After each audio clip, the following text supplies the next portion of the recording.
vraiment ébélé pour la cause la émission de bino politique aux alliés Kambama et pas moi l'ambo Kamara et bilo de là pour continuer toujours à commenter, à partager, à liker, à s'abonner, à s'abonner na chaîne bino Marlin TV pour te rater ba information politique na bino il y a que plus démocratique du Congo comme je vous ai toujours dit que non les lots naïe lokola analyste était mais lelo na yo lokola journaliste pour le monde qui nazali ngai mon côté nazali longo na papa Jacob ebele boye billet déjà boye billet mais il va encore se présenter nous allons na na plateau na ngai boye ba aye ko sala nini lelo na plateau na ngai toko sola nini na ye moko lelo na plateau na ngai bo commenter bo partager bo liker bo s'abonner mon numéro de téléphone 643 97 10 87 028 643 97 10 87 028. Bonjour papa Jacob. Bonjour madame. Bonne santé zamalamu. Nangolu ya tata Nzambe bana mboka o msusu bayebi yo penza bien te baza mposo bandela o sala lokwa banda ko bandela présentation na yo ko bayeba oza nani et puis ozo bima a na plateau na ozo bima lokola nani. Bon, présentation, je pense que plus que pour travailler ensemble, ça va continuer. Là, dans un juriste, je suis plus dans les analyses politiques, juridiques aussi. Puis, je parle aussi de l'africanisme. C'est le plus important pour moi. C'est ça qui est plus important pour lui, mais c'est un Congolais. Un Congolais des pères et des mères. Un Congolais des pères et des mères. Nabi que bozali wana vraiment ébélé to côté déjà la 4 émission na biso papa Jacob par rapport à la situation il y a est il y a République démocratique du Congo tant que compatriote tant que patriote ya République démocratique du Congo moni ni okoki koloba par rapport ya mayo etali est République démocratique du Congo les autres salana no biso passe mingi parce que bande na biso baza soumis na souffrance plus de 30 ans. Banda ba Rwanda ba usala bakati na bango dumona bato bazo tambola bazo kimaka bandako à cause ya minere moyibi ya ba Rwanda à la tête Kagame ça la biso passe dans l'heure où ils ont la bataille à est dans le nord Kivu le sud Kivu et nous voudrions vraiment que cette situation cesse.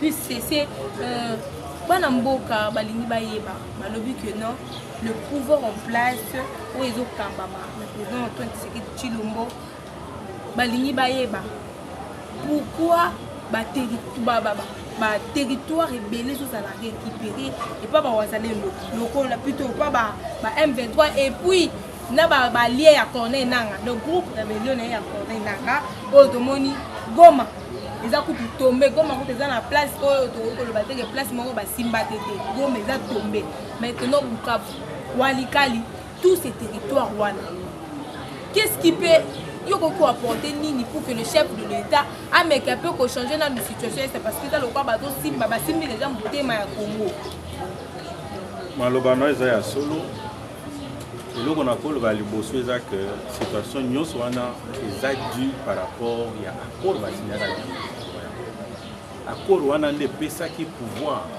na barwanda banani basinya Kabila na bato na ye na mokati ndaka en principe c'est Kabila.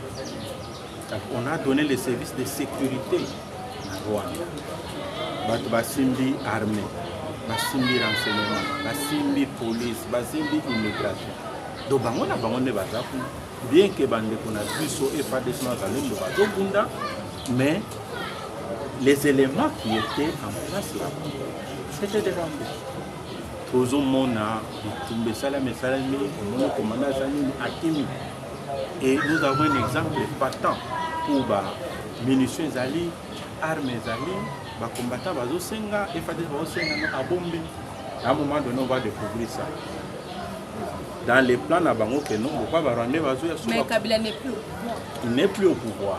Cet accord là bachaki déjà misisa pendant 30 ans. C'est-à-dire na mwana botami a continué M23 a Koliwana azana système mwana na. Maintenant il faut chercher à démanteler ce système, à faire ce qu'on appelle les tables rases. Les bitumba déjà na monde ya. Alors, et l'eau qu'on a copié au sein de la chef de l'État et que nous les soutenons. Nous les soutenons. Il faut la réforme au niveau de l'armée.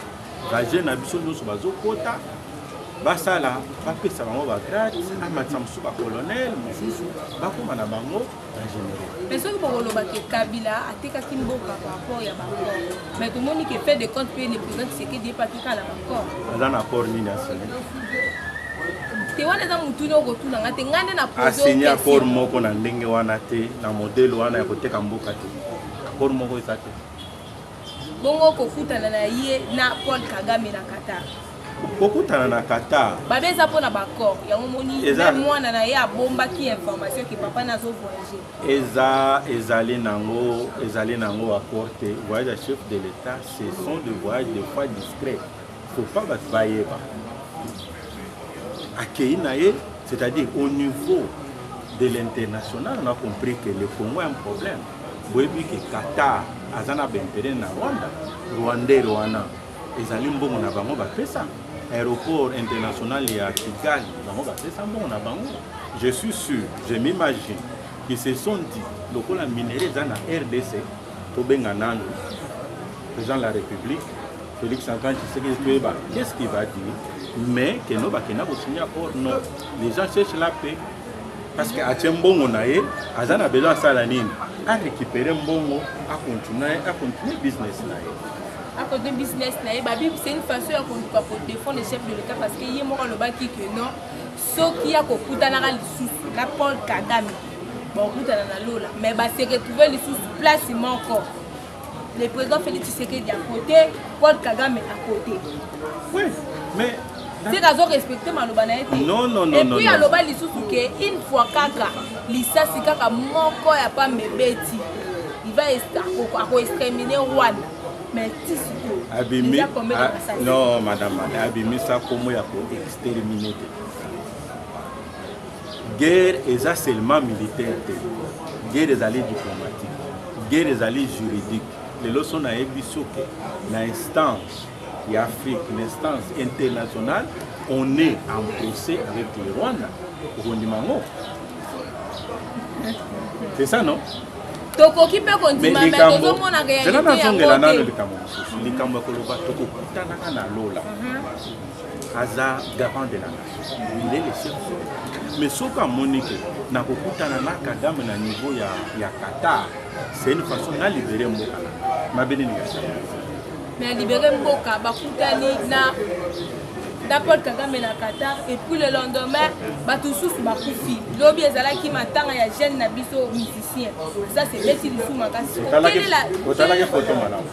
quelle est la réalité totalaki photo malamu oui totalaki ya Fatou Beton azotala Kagame okimisa elongi lokwa moyibi wana kozoluka moye yako mais bafandaki oyo avandi na kote ope kuna kote dans la diplomatie dans les relations internationales ba image wana ça dit quelque chose pourquoi bazwaki ba photo mosusu bazwi kaka wana ye azotala ye kama azobanga kotala Fatou ko fixer Fatou na miso azokende miso na azotala o wana pour moi je me dis te yebisa ye bondela ye atikelanga mama il n'avait pas compris parce que le chef de l'État avait vraiment procédé à une très bonne politique. Une très bonne politique maintenant à avancer. Et puis moi, je suis dans lobby à Kisangani. Aza déjà dans le là. Na yo ki asengi ba prière ba église pas na komona ba sambela. Aza moi. Et d'ailleurs, il ne faut pas les voir. Il ne faut pas les voir. Il ne faut pas les voir. Il faut que ça la banane bazomanda. Même Nanga, il ne faut pas voir Nanga, il faut voir qui l'envoie. Nanga le loiseau est là, l'okonaye, ndakunaye, et Soki Azongi. Pourquoi il dit ça? Toi, tu as pris une décision d'aller de l'autre côté. Et notre justice l'a déjà condamné. C'est quoi ça de l'année? C'est déjà condamné. Ici, en RDC, il est déjà condamné. On ne va pas se réduire. On ne va pas se réduire. Maintenant, malgré tout, oui. Maintenant, Nanga, Azo multiplier toujours. Azo ya koya ya ndenge nini. Azo poma, bazo kufa, azo pusana, mais jusqu'à présent. Balobi ba FARDC bazana ba minusio ya malongati ya kopunda. Madame Marlène, on a un secret à défendre pour la quantité. Mais la réalité est que le mal était profond. Toké, baboumi, je ne sais pas où. L'adjoint, on le récupère. Les secrets sortent. Il y a des armes, il y a des munitions.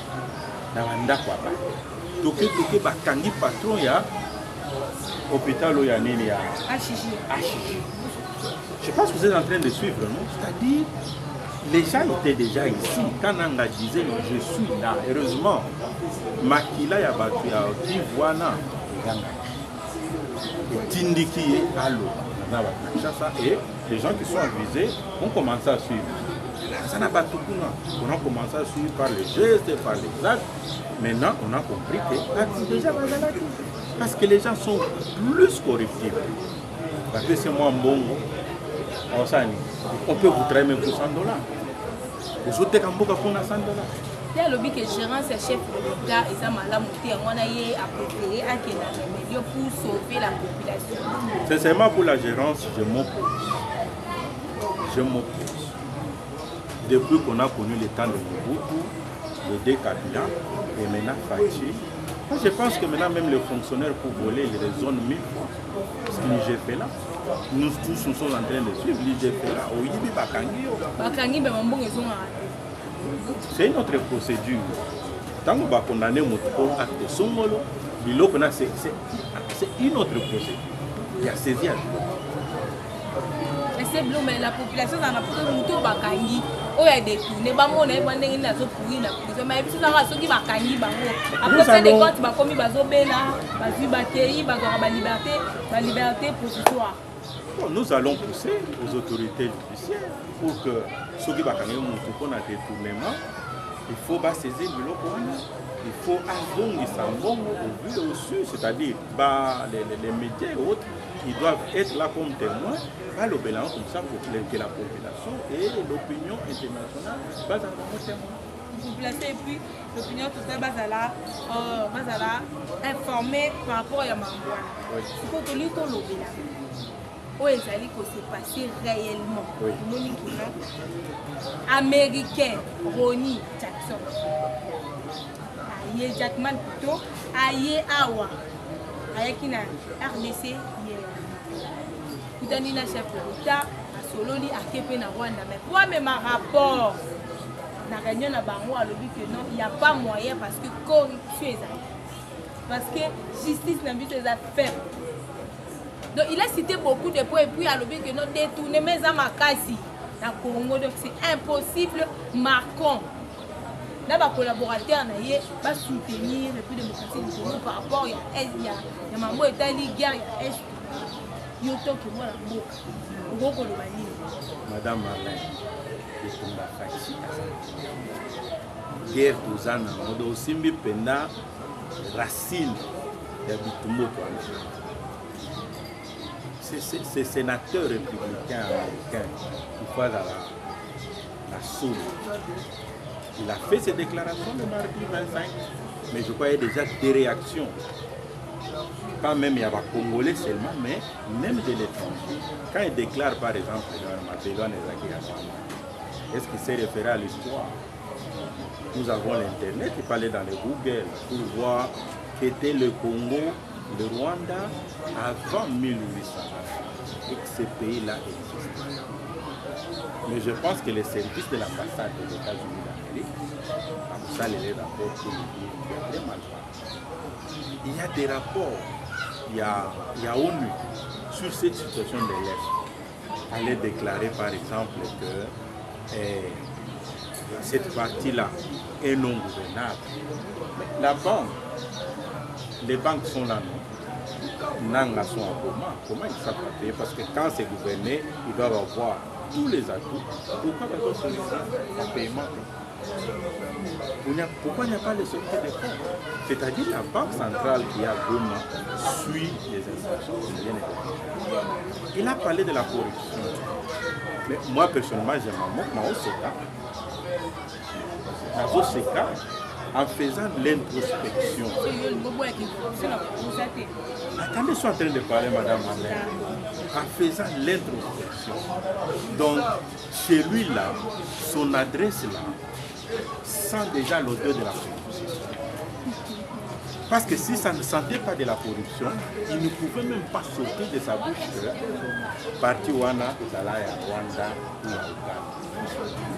Omoni nde tolobaka amekaki mungu totakendaki kuna amekaki mungu parce que nde tozoyoka mbongo ezotambola. Quand il parle de la justice, il y a beaucoup d'avancées.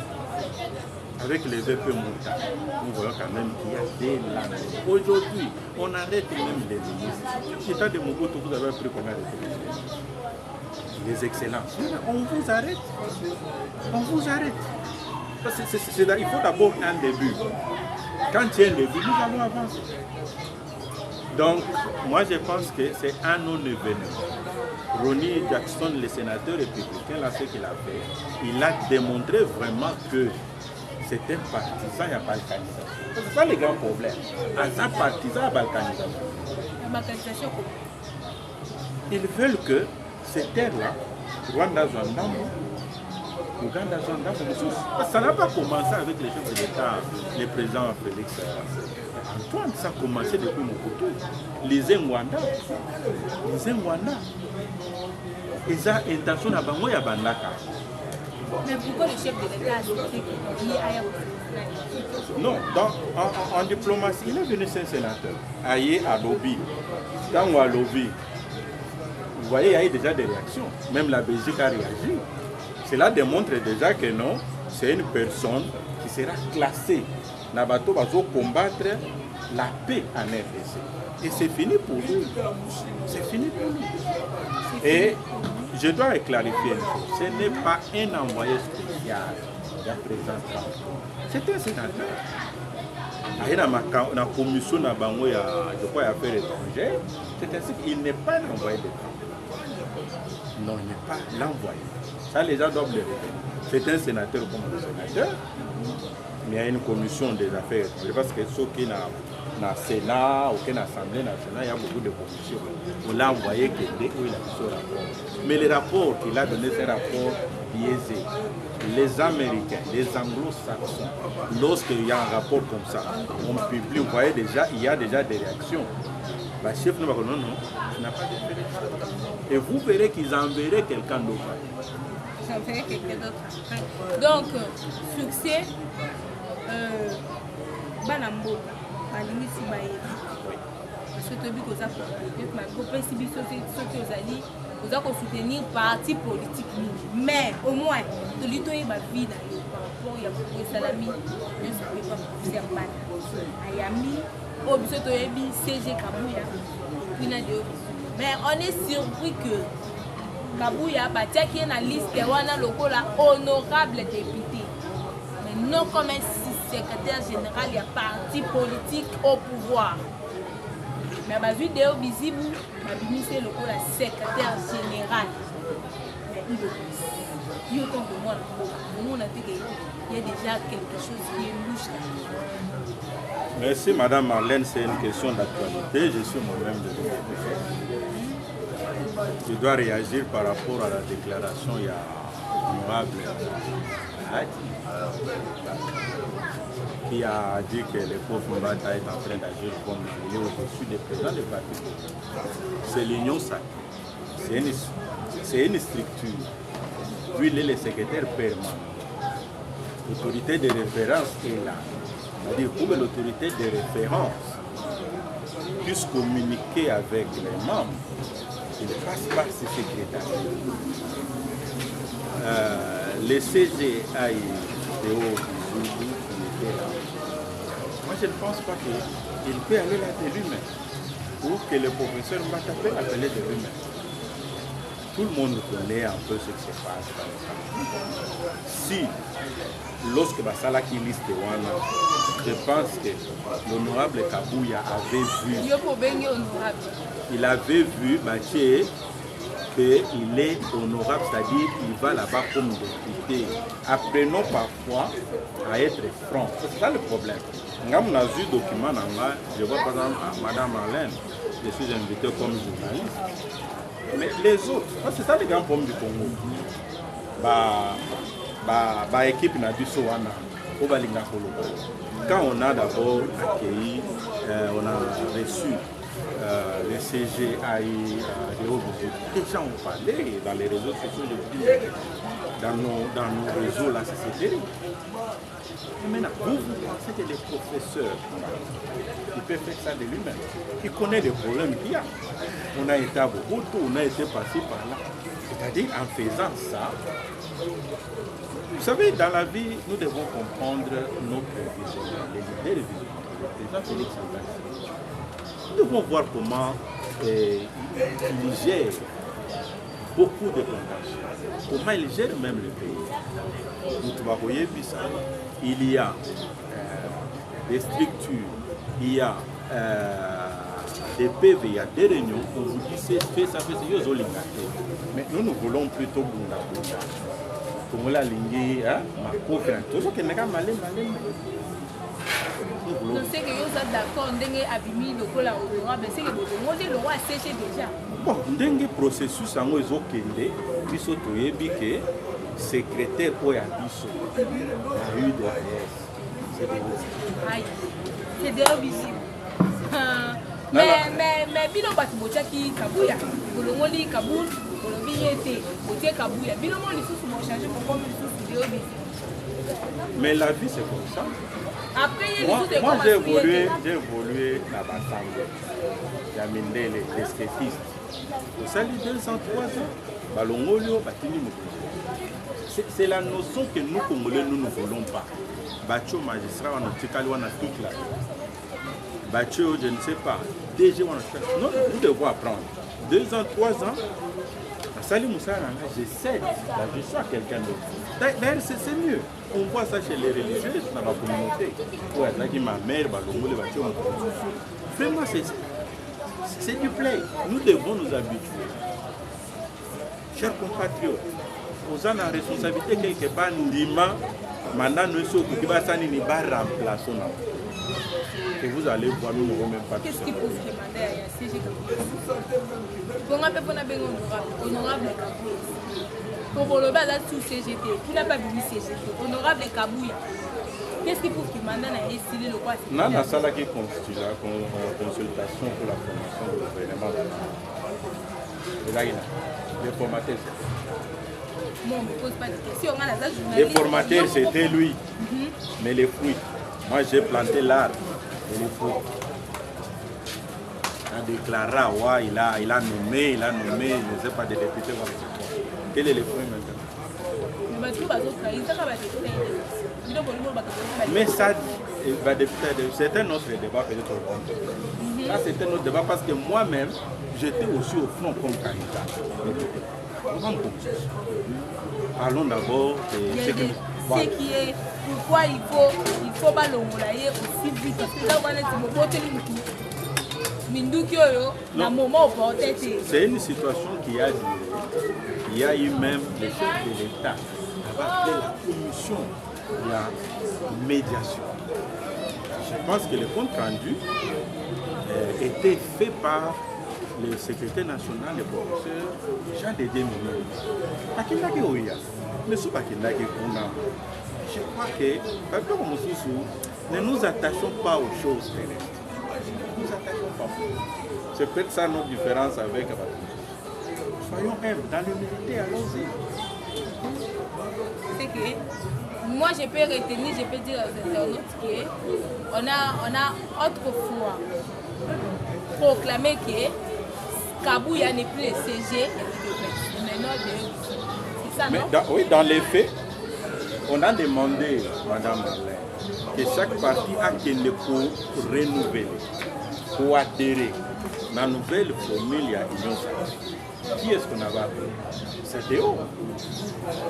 Mais est-ce que celui qui est appelé ignorait que le CG Kabouya était là?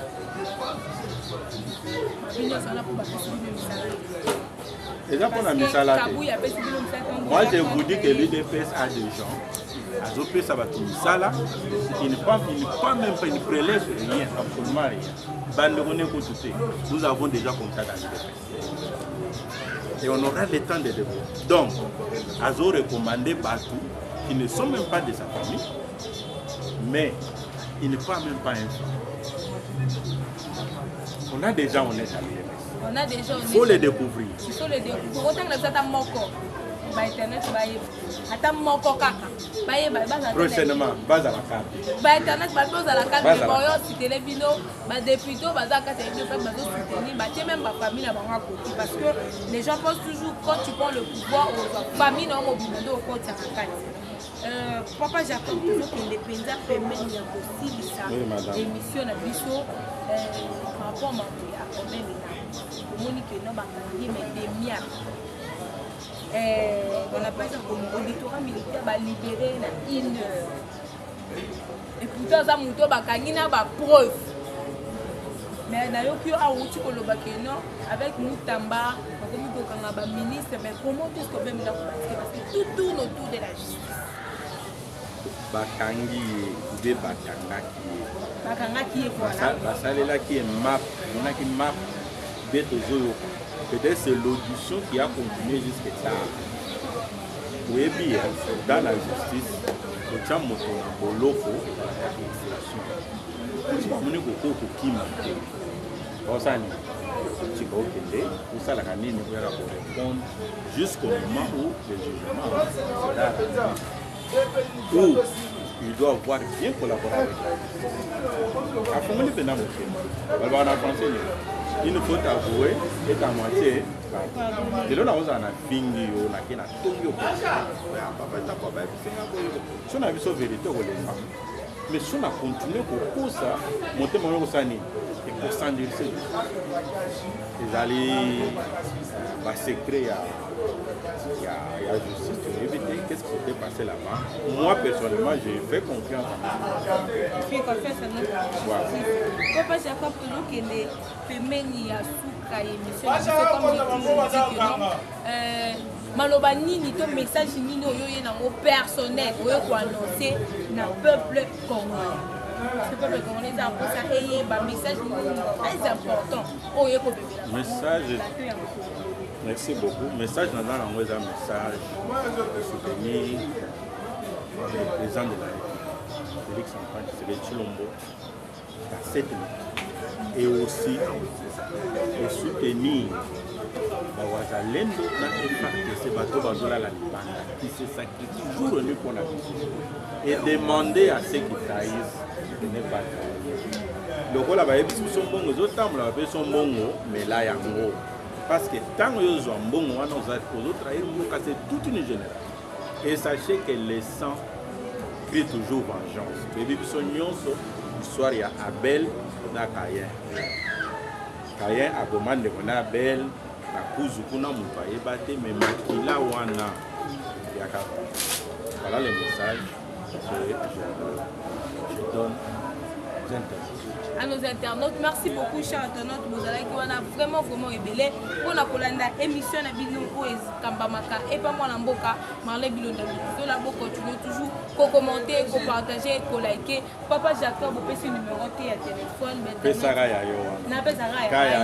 Qui va commenter les alliés. Va commenter par mon numéro de téléphone, le plus 43 97 10 87 028 243 97 10 87 028 voilà numéro ce qui peut bolingi bonsoir papa Jacob olekeli pa na comme c'est les messages et puis vous allez échanger ba commentaire na bino ba critique na bino ba question sous pétant ou yambe na prochain numéro et émission na biso tout na yepé yango parce que c'est pas seulement nous qui sommes plus intelligents et ça ba question sous pe bino ba topé ça na biso.